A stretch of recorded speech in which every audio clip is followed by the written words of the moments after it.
금발 머저리 화성 이주는 비효율적이야. 2020년 6월 20일 안나의 기억서 파편. 금발 머저리 자식. 내가 금발에 얼빠진 남자들을 욕하며 일컫는 말이다. 남자들이 금발 미인들에게 금발의 백지미가 느껴진다고 하도 나는 금발의 미남들을 그렇게 불렀다. 남녀 평등을 주장하는 나의 의지라고나 할까? 여자들이 상대적으로 적은 이 바닥에서 굴러먹다 보니 나도 모르게 그렇게 됐다. 평등은 개뿔. 아직까지도 치마를 두르며 아이를 낳아야 하는 생물학적 도구로 생각하는 보수적인 놈들이 과학계는 허다하다. 아니라고? 그럼 닥치고 구석에 가서 계산이나 끼적거리고 있어. 나는 맥커천을 처음 만났을 때부터 그를 금발의 모조리라고 불렀다. 한 달 전에 T그룹에서 제안서가 날아왔다. 제안서는 우리 연구소의 브라이언 스미스. 난 그를 EU라고 부른다. 점점 뚱뚱해지는 게 팽창 우주 같다고 해서 그렇게 부른다. 익스텐딩 유니버스의 약자다. 넬슨 스미스. 그는 한참 때의 윌 스미스를 닮았다 해서 윌이라 부른다. 그리고 나에게 도착했다. 거기에는 화성 이주 프로젝트에 우리의 재능이 필요하다고 적혀 있었다. 이에 대한 우리의 답변은 무엇일까? 어머, 고마워요. 불러줘서. 나, 연구비 지원은 얼마나 나오죠? 윌, 연봉은 얼마입니까? EU, 초콜릿과 과자는 충분하게 구비되어 있나요? 3. 우리의 정확한 포지션이 어떻게 됩니까? 주요 보직인가요? 4. 꺼져. 답은 4번. 꺼져. 물론 그렇게 적나라하게 말하지는 않았고 화성 이주 계획이 얼마나 비합리적인지에 대해 역설하며 정중하게 거절했다. 반대만 한 게 아니라 오히려 우주 엘리베이터를 건설하자는 더 나은 제안까지 했다. 나도 안다. 허무맹랑한 소리로 들릴 거라는 걸. 우리 우주 엘리베이터는 우주로 향하는 가장 안전하고 값싼 방법이지만 현실적으로 불가능해서 소설이나 영화에서나 볼 수 있었다. 하지만 지금은 다르다. 지금까지 우주 엘리베이터 개발의 마지막 난관은 케이블의 장력이었다. 지성에서 6만 킬로미터 정도까지 올려야 하는 우주 케이블의 장력은 대략 60에서 100 기가파스칼 정도가 필요하다. 우리가 흔히 알고 있는 강철 케이블의 장력이 2기가파스칼 정도 된다고 하면 우주 엘리베이터에 사용될 케이블의 강도가 대략 감이 올 것이다. 그러니까 초사이언 손오공이나 헐크가 줄달리기를 해도 끊어지지 않는 울트라급의 강도가 필요해서 그동안은 우주 엘리베이터를 건설할 조건이 되지 못했다. 그러나 120기가파스칼의 압력을 견뎌내는 탄소 나노튜브가 개발되면서 상황은 크게 달라졌다. 과거에는 길게 제작하는 데 한계가 있었던 이 케이블을 이제는 마음만 먹으면 제작할 수 있게 됐다. 우리가 누군가, 우리는 답을 찾았다. 늘 그랬듯이. 뭘 얘기하다가, 그래, 금발의 모조리. 그는 한 방송에 출연해 우리의 참신한 제안을 공개적으로 비난하고 호도하면서 웃음거리로 만들어버렸다. 나는 그 방송을 어두컴컴한 우리의 연구소에서 내가 나스베이더들이라고 부르는 우리 팀원들과 함께 봤고 격한 감정을 감출 수 없었다. 그렇게 분노를 폭발시킨 지 일주일이 지난 오늘 지금으로부터 1시간 30분 전에 그에게서 바로 만나자는 연락을 받았다. 캘리포니아주 실리콘밸리의 북부에 위치한 펠로엘토의 동남부 이곳에 T그룹의 본사가 하늘을 뚫을 기세로 자리 잡고 있다. 젊고 개방적인 학자들이 이곳을 많이 왕래한다고는 하지만 70층부터는 미지의 구역이었다. 고층부는 철저한 보안으로 유지된다. 그것은 지문인식 보안 장치가 달린 전용 엘리베이터를 타야 올라갈 수 있고 2명의 전담 보안 요원까지 통과해야 다다를 수 있다. 이미 잔뜩 화가 나 있는 상태였던지라 나는 당당하게 전용 엘리베이터 앞으로 걸어가 승강기를 열라고 보안 요원에게 말했다. 그러자 두 덩어리들 중 비교적 체구가 작은 사내가 내게 물었다. 혹시 약속이나 예약이 잡혀 계십니까? 그들 눈에는 내가 내 매커천의 열렬한 팬이나 스토커 혹은 어젯밤에 일을 치르고 버림받아서 찾아온 창녀로 보였던 모양이다. 나는 F로 시작하는 욕설을 두 덩어리들에게 날리고 싶었지만 간신히 참았다. 왜? 나는 지성인이니까. 어떻게 오셨습니까? 하고 먼저 물어보시는 게 예의 아닙니까? 나는 분노를 참아가며 도도하고 당당하게 말했다. 나위 기세에 당황했는지 그들의 눈빛이 흔들렸다. 어떻게 오셨습니까? 미스... 김안나 박사입니다. 오늘 11시에 와달라고 조금 전 9시 30분쯤 금발의 머저리가 외의도 없이 연락을 하셨더군요. 그러자 큰 덩어리가 어디론가 전화를 걸더니 잠시 후 박사님 약속은 확인이 되지 않습니다. 그리고 대표님께서는 지금 자리에 안 계신다고 합니다. 나중에 다시 하고 뜸을 들이며 말을 전했다. 결국 분노는 터지고 말았다. 젠장, 제안서를 비난한 것도 모자라서 또 어느 창녀 품에 처박혀 있는 거야. 모조리 같은 금발의 바람둥이 같으니라고. 나의 구수한 역설이 1층 로비에 쩌렁쩌렁하게 울려 퍼졌다. 그 고함에 로비의 분위기가 차갑게 얼어붙었다. 나는 윗 잇몸이 시큰해질 정도로 분노를 느꼈다. 경박스러운 사기꾼, 바람둥이 자식. 더 뭐라고 욕을 퍼부었는지는 말하지 않겠다. 나는 지성인이다. 나는 그에게 완전히 속았다는 생각에 뒤도 돌아보지 않고 그 자리를 빠져나갔다. 동료들에게 어떻게 말하면 체면이 덜 구겨질지 고민하기 시작하자 내 속의 깊은 곳에서부터 또다시 거친 욕설들이 용암처럼 끌어올랐다. 지성이는 개뿔. 김 박사님, 잠시. 작은 덩어리가 빌딩을 나서려는 나를 불러 세웠다. 그는 헤드셋으로 지시를 받더니 내게 말했다. 대표님이십니다. 박사님께 이렇게 그대로 전하랍니다. 머저리 바람둥이 맥커천입니다. 창녀품에서 방금 나왔으니 올라오세요. 사과의 뜻으로 시원한 커피를 준비해 드리겠습니다. 라고 하십니다.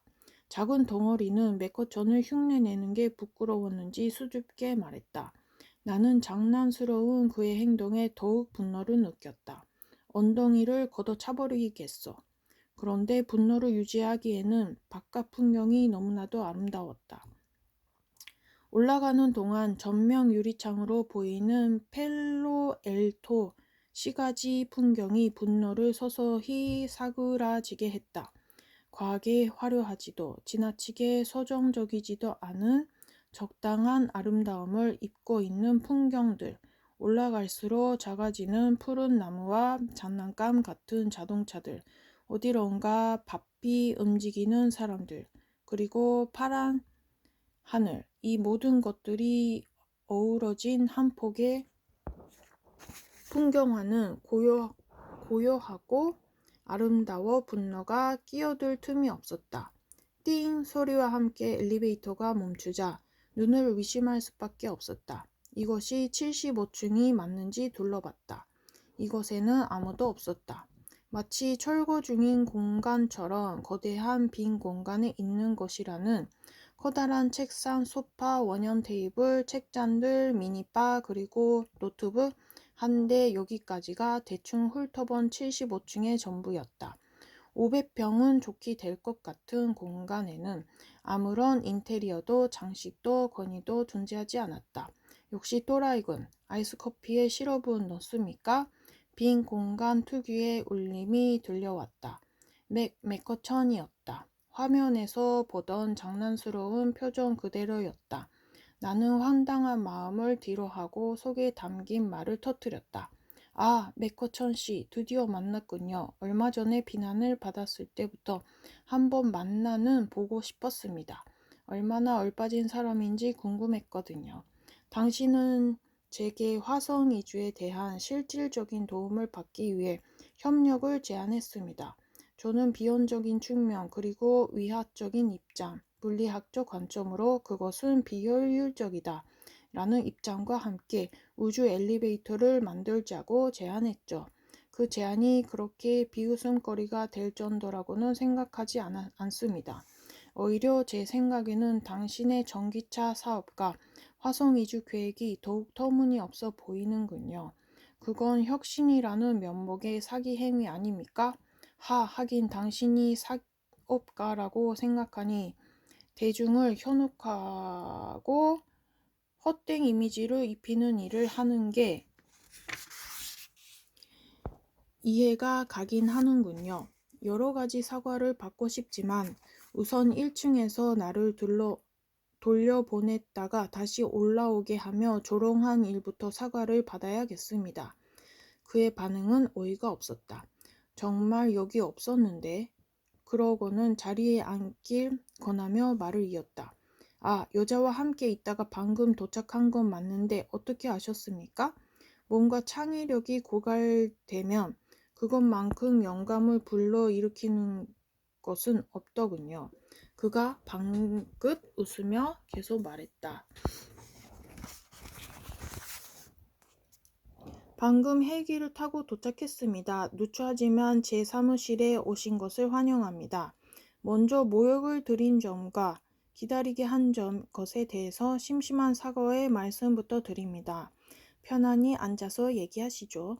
만만치 않은 놈이다. 여자와 함께 있다 왔다고 저렇게 뻔뻔하게 웃으면서 말을 하다니. 나는 그 뻔뻔함에 내심 당황했지만 아무렇지도 않은 듯 침착함을 유지했다. 메리타식 핸드 드립으로 내린 콜롬비아 메델린 원두입니다.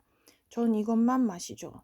모카위 귀부인이라는 별명이 있다면 메델린은 남성적인 품격의 향으로 왕이라고 불리고 있습니다. 박사님이 여성이시다 보니 입맛에 맞지 않을까 걱정했는데 말씀하신 것을 보니 입맛에 제법 잘 맞으실 것 같습니다. 뻔뻔한 자식, 커피에 비유해서 나를 깎아내리다니. 그것도 능글맞은 말투로. 한 반 또 먹었다. 나 0대2 금발 변태. 화가 나셨나 봐요. 그는 느긋하게 커피를 마시며 말했다. 그 질문에 내 얼굴은 굳었다. 그 변화를 금세 읽은 그가 더욱 방긋 웃으며 나를 뚫어지게 쳐다봤다. 그렇군요. 화가 나시라고 그랬습니다. 아리송한 자식, 무슨 말인지 감이 오지가 않았다. 나는 돌려 말하기보다 직선적인 대화가 필요한 사람이다. 다행히 이번에는 크게 동요하지 않았다. 그저 콧방귀를 끼며 그를 쳐다봤을 뿐이었다. 화가 나셨으니 저에 대해 반박할 준비를 하셨을 테고, 그러니까 이렇게 뵐 수 있게 되지 않았습니까? 저를 가지고 노시는 게 재밌습니까? 말장난을 계속하실 거면 일어나겠습니다. 대화할 가치가 없군요. 기분이 상하셨다면 다시 한번 사과드립니다.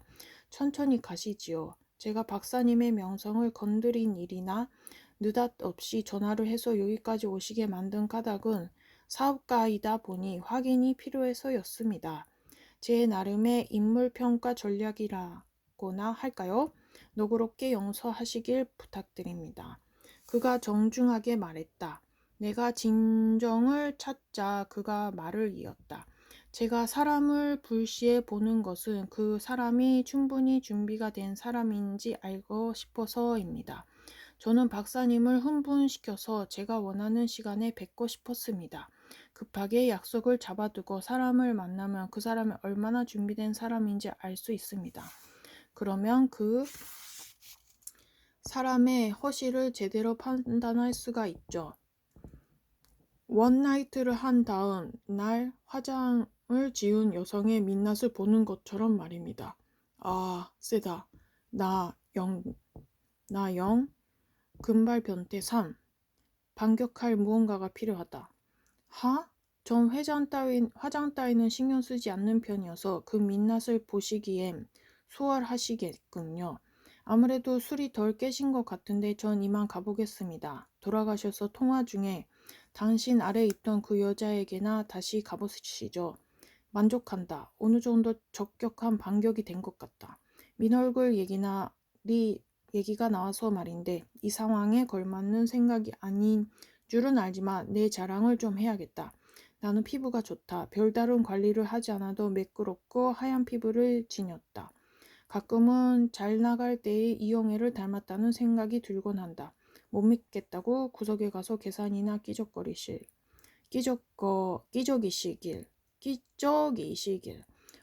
소리가 들렸습니까? 이래서 아셨군요. 정확하게는 제가 아래에 있었습니다. 포기했다. 강적이다. 겨우 이런 말장난으로 내가 이길 수 있는 상대가 아니었다. 복수하겠다고 왔다가 일반적으로 당하고만 있다. 뭔가 저 얼간이를 제압할 새로운 논리가 필요하다. 그래, 그거다. 난 이론 물리학자다. 제 제안을 그렇게 비웃으시는 걸 보니 큰 그림은 보지 못하는 분이시군요. 쓰레기 같은 제안서라고 하셨던가요? 제 눈에는 오히려 당신 사업이 더욱 쓰레기처럼 보입니다. 혁신적이라고 홍보하는 전기자동차, 태양광 에너지 같은 것들이 대체 어디가 혁신적이라는 겁니까? 이번에는 효과가 좀 있는 듯 했다. 그의 얼굴이 살짝 경직되는 것이 눈에 들어왔다. 그는 희미한 미소를 지으며 내게 물었다. 이유는요? 몰라서 묻습니까? 일단 당신의 전기 자동차부터 비판하죠. 당신은 그 자동차가 한 번 충전하면 500km 이상 주행할 수 있다고 홍보를 합니다. 경제적으로도 효율적이고 공해도 없는 기술인 양 홍보를 해서 팔아먹고 있습니다. 중요한 건 배터리의 에너지 밀도 비용, 재충전 시간인데 이런 문제들은 해결했습니까? 에너지의 밀도를 높인 게 아니라 단지 차량 밑에 배터리를 배치할 표면적을 넓힌 것이 아닙니까? 배터리를 500회 이상 충전할 때 효율성이 떨어진다는 점은 밝혔나요? 배터리 교체의 감가상각 비용은 왜 숨기는 겁니까? 휘발유를 이용할 때보다 6배는 비싼 가격이 아닌가요? 그리고 그 빌어먹을 전기는 대체 무엇을 태워서 얻는 겁니까? 표정을 보니 한 방 먹은 듯하다. 나 1, 금발 변태 4, 1대4. 계속 말씀하세요. 그 다음은 태양광 에너지입니다. 드넓은 미국의 빈 땅덩어리에서 생산되는 친환경적 전기 에너지 뭐 다 좋습니다. 태양 전지는 관전 효과를 기반으로 전기를 만드는데 태양 전지의 효율성 개선과 함께 비용이 낮아지고 있으니 기대는 해볼 만합니다. 다만 미국이나 한국같이 임금이 비싼 나라에서는 유지 관리 비용이 증가해서 생산 단가가 올라가는 게 함정입니다. 여긴 개발도상국이 아니지 않습니까? 대중이 모르는 것이 또 있습니다. 도시에서 먼 곳에서 생산하는 태양 발전 방식은 전력의 송전 과정에서 엄청난 전력 손실이 일어나죠. 보통 7% 정도가 선전 과정에서 낭비되고 있고 전선이 길어질수록 심해지니 미국의 황무지에서 전력을 생산해 도시로 전송한다? 저는 가격에 문제를 걸겠습니다. 그 지역에서 이주해서 전력을 사용한다면 모를까? 가만. 혹시 당신이 노린 게 그겁니까? 사막과 황무지에 발전소를 만들어 새로운 도시를 조성한다? 그 전에 그 황무지를 싼 가격에 매입해서 개발한 후 팔아먹는다? 아, 대단합니다. 그거였군요. 나는 마음속으로 노래를 불렀다. 금발 변태의 표정이 더 굳어가는 것도 마음에 들었지만 언젠가 과학적 추론은 나에게 활력을 불어넣어주기 때문이다. 나랑 금발 변태 2대4. 좋습니다. 사업가이시니 그런 것 좀은 그러려니 하고 넘어갈게요. 마지막 화성 2주였나요? 이건 이미 로켓을 쏘아봤으니 치올코프스키 로켓 방정식이니 뭐니 다 아실 겁니다. 속도를 1km 증가시키기 위해서는 연료의 전체 무게를 1.4배씩 늘려야 하니까 궤도에 올리기 위한 속도인 초속 8km에 도달하려면 추가되는 연료의 양은 대체 언제까지 에너지를 낭비할 겁니까? 화성이 사람들을 안전하게 받아줄 환경도 아니고 쏟아지는 우주 방사선은 어떻게 해결할 겁니까? 게다가 우리는 자원을 채취해 돌아올 수 있는 로켓을 만들지 못했습니다. 그리고 밀폐된 공간 생활의 결과는 바이오스피어 이 실험에서 이미 입증되지 않았습니까? 불안감, 파벌 조성, 다툼, 고립된 생활에서의 문제점은 이미 밝혀져 있습니다. 인간은 생물학적 삶의 유지 체계도 중요하지만 정신의학적 분야도 중요한 생존 조건임이 이미 검증됐습니다. 저는 당신이 과학에 대한 이미지와 대중의 환상을 기업의 이미지로 활용한다고 밖에는 생각되지 않습니다. 아닙니까? 나랑 금발 변태 3대4. 콧노래를 부르고 싶었지만 그럴 수가 없었다. 왠지 모를 걱정이 쏟아지기 시작했다. 열변을 토하고 나니 그의 우주 사업이 실패했을 경우에 대한 걱정들이 시작됐다. 저 자식이 화성 이주를 응원하다가 실패를 했을 경우 말이다. 나는 우주 사업에 대한 투자에 빅크런치 현상이 나타날까봐 두려웠다. 그렇다고 인류는 또다시 우주에 대한 흥미가 줄어들게 될 것이고 우주 사업은 전체기에 빠지게 된다. 그러면 우리는 아주 오랜 시간 태양계를 벗어나기가 힘들게 된다. 또 안 되겠다. 이런 불안감과 걱정들을 털어내야겠다. 감히 내가 사랑하는 우주를 오염시키려 들다니 용서가 안 된다. 저는 과학을 사랑합니다. 우주를 사랑합니다. 우리는 지난 진화를 바탕으로 마지막 도약의 장벽인 우주로 나가려고 하고 있습니다. 하지만 우리는 모든 면에서 준비가 덜 된 상태로 도전을 해왔고 그로 인해 엄청난 예산을 낭비하기도 했습니다. 이는 우주 탐사위 회의론에 빠지게 되는 계기가 되기도 했죠. 빛의 속도에 한계가 있어서 수십, 수백, 수천, 수만 년 이상을 날아가야 닿을까 말까 하는 역행에 고작 100년도 안 되는 인생을 걸기가 두려웠던 겁니다. 진실을 모를 때는 겁 없이 도전했지만 조금 알고 나니 다시 참백한 푸른 점에 불과한 지구에 만족하기 시작한 겁니다. 그래서 저는 우주로 향하는 도전은 신중해야 한다고 생각합니다. 커다란 실패일수록 도전자들의 용기가 줄어들 테니까. 이건 절대 가십거리가 아닙니다. 불안정하고 계산되지 못한 요소들로 수년 내에 이주민들이 생존에 실패를 한다고 어떻게 되겠습니까? 저는 그게 두렵습니다.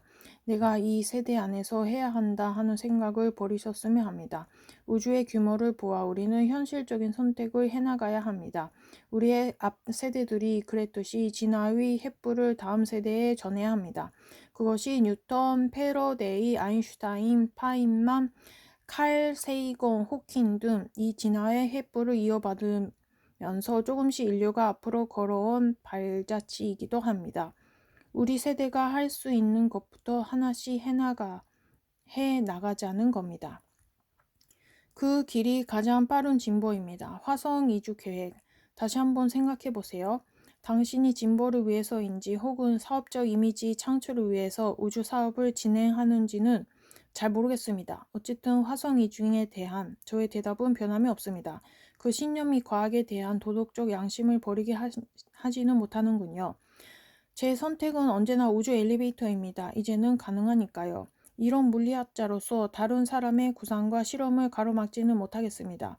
제가 틀릴 수도 있으니까요. 만약 기업의 이미지만을 위해서가 아니라 인류의 진보를 위한 판단이라면 진심으로 성공하기를 빌겠습니다. 아니, 당신만을 혹은 기업을 위한 일이라고 해도 반드시 성공하시길 빕니다. 중요한 건 도전에 대한 사람들의 꿈을 좌절시키지 않는 것이니까요. 나는 화를 내고 분노를 표현하는 대신 차분하게 말을 이어갔다. 나중에 들은 얘기지만 맥은 그때 그런 생각을 했다고 한다. 그 말들을 듣는데 자기가 섹시해 보이더라고. 어쩜 그렇게 지적으로 섹시해 보이던지 참기가 힘들었어. 그게 흥분되더라고.